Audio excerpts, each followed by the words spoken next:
Welcome dear students. Welcome to the biology online tutorials.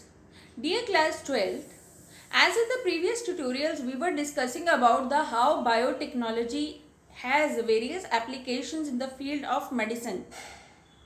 And we had discussed with the two applications, and the first was genetically engineered insulin and the second was gene therapy, where we had discussed the special case of 4-year-old girl that who was suffering from a deficiency of adenosine deaminase enzyme, right? So today I will discuss with the third application in the field of medicine, and that application is molecular diagnosis. चलिए start करते हैं molecular diagnosis. बेटा molecular diagnosis आपको पता ही है कि diagnosis is a way of finding the disease. हमें पता लगे कि कौन सी डिजीज है या कोई डिजीज हुई भी है. डेडली डिजीजेस को, क्रॉनिक डिजीजेस को पता लगाना है तो वो हमारे तरीके होते हैं, वो टेक्निक्स होती है मॉलिक्यूलर डायग्नोसिस. तो वो जो टेक्निक्स हैं बायोटेक्नोलॉजी की हेल्प से, जो 3 टेक्निक्स हमने डेवलप करी हैं, एक तो है हमारी बेटा PCR, first technique PCR. Second technique is with the help of biotechnology is rDNA technology. ठीक है. एंड जो थर्ड टेक्निक हम करेंगे बेटा वो होगी हमारी एलिसा टेस्ट. ठीक है. अभी मैं आपको सारा बताती हूँ. तो चलिए सबसे पहले हम पीसीआर के बारे में जानते हैं. जो पीसीआर है, जैसे हमने डिटेल में भी करा था लास्ट चैप्टर में of biotechnology, PCR stand for polymerase chain reaction. It had the 3 steps. ठीक है. 3 स्टेप्स कौन कौन से थे बेटा? इसके पहले सबसे पहले जो था वो था हमारा डीनेचुरेशन, सेकंड था एनीलिंग, थर्ड था एक्सटेंशन. वो उसका प्रोसीजर था. लेकिन अब पीसीआर हम यूज कहाँ पे कर रहे हैं? ठीक है. PCR is use to find the probability of the mutated gene, moreover that to very fast. ठीक है. पहले क्या होता था बिफोर फ्यू इयर्स बैक कि यही जो डेडली डिजीजेस होते थे ये लास्ट मतलब they were on the verge of like death, और मतलब लास्ट स्टेजेस पे होते थे जब पता लगता था. तो उसका क्या फ़ायदा है ना. तो लेकिन आज के दिन में हमें with the help of PCR हम म्यूटेटेड जीन को जल्दी पता लगा सकते हैं. देखिए कैसे. तो PCR low concentration of the pathogen, any pathogen, चाहे वो वायरस है चाहे वो बैक्टीरिया है, उसकी लो कंसंट्रेशन को वैसे पता नहीं लगाया जा सकता, लेकिन लो कंसंट्रेशन को हम पता लगा सकते हैं with the help of PCR. So nucleic acid of virus और बैक्टीरिया, डीएनए और आरएनए कैन बी एम्पलीफाइड मतलब मल्टीप्लाई कर सकते हैं हम उसको पीसीआर की हेल्प से और उसको डिटेक्ट कर सकते हैं. So it is being used for the detection of like HIV माने एड्स वाला, जो हमारी HIV is the virus which causes AIDS disease. So in suspected AIDS patients and mutations in the cancer patients, मतलब cancer और AIDS को treat करने के लिए, कैंसर और एड्स को डायग्नोस करने के लिए हमारे पास टेक्निक है पीसीआर. सेकेंड है rDNA technology. It stand for recombinant DNA technology. ठीक है. रिकॉम्बिनेंट डीएनए से हम कैसे पता लगा सकते हैं जीन, म्यूटेटेड जीन के बारे में. देखिए एक सिंगल स्ट्रैंडेड डीएनए या आरएनए को हम टैग कर देंगे पहले एक प्रोब से, एक रेडियो एक्टिव मॉलिक्यूल से. ठीक है.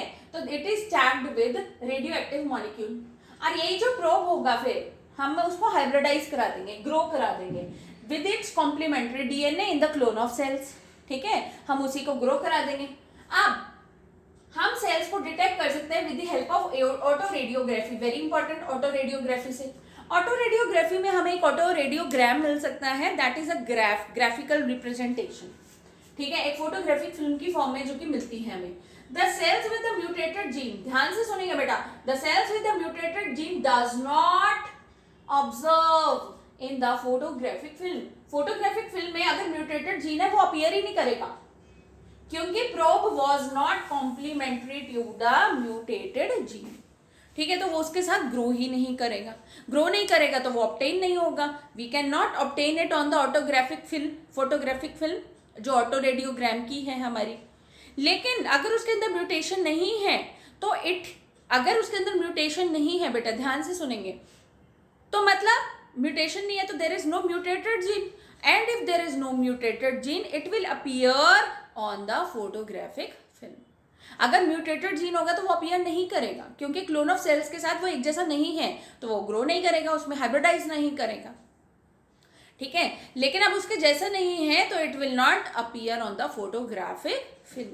And if it does not appear, it is a mutated gene. This means that there is a disease the person is suffering from. ठीक है, तो वो है हमारी RDNA टेक्नोलॉजी. थर्ड हमारा जो टेस्ट है, थर्ड हमारी जो टेक्नोलॉजी है, थर्ड हमारा जो वे ऑफ मॉलिक्यूलर डायग्नोसिस है वो एलिसा टेस्ट है. It is based on antigen antibody interaction. Antigen antibody interaction very important.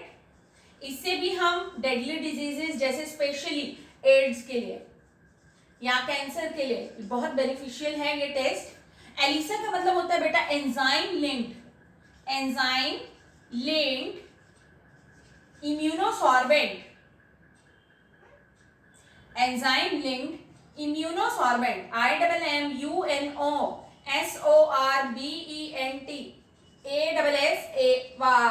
Immunosorbent A से. ठीक है, तो इसमें क्या होता है, it is based on antigen antibody interaction. तो या तो एंटीजन को पता लगा लो कि कैसा एंटीजन है, या फिर एंटीबॉडी को पता लगा लो कि कैसा एंटीबॉडी है. उससे हमें पता लग जाएगा कि कैसा टाइप ऑफ पैथोजन बॉडी को अफेक्ट कर रहा है, कैसा टाइप ऑफ पैथोजन ने बॉडी में एंट्री ली है. ठीक है, and what kind of effect it is causing. तो either see what type of antigen it is और either see what type of antibody it is. तो on that principal our third method, that is the ELISA, works. So these are the three methods of molecular diagnosis where the biotechnology has played its role, and the three methods are beta PCR polymerase chain reaction, second is rDNA technology, recombinant DNA technology, and the third is ELISA test, enzyme linked immunosorbent assay based on antigen antibody interaction. So I hope the whole topic of the biotechnology applications in case of medicine is clear to everyone. Thank you, dear students.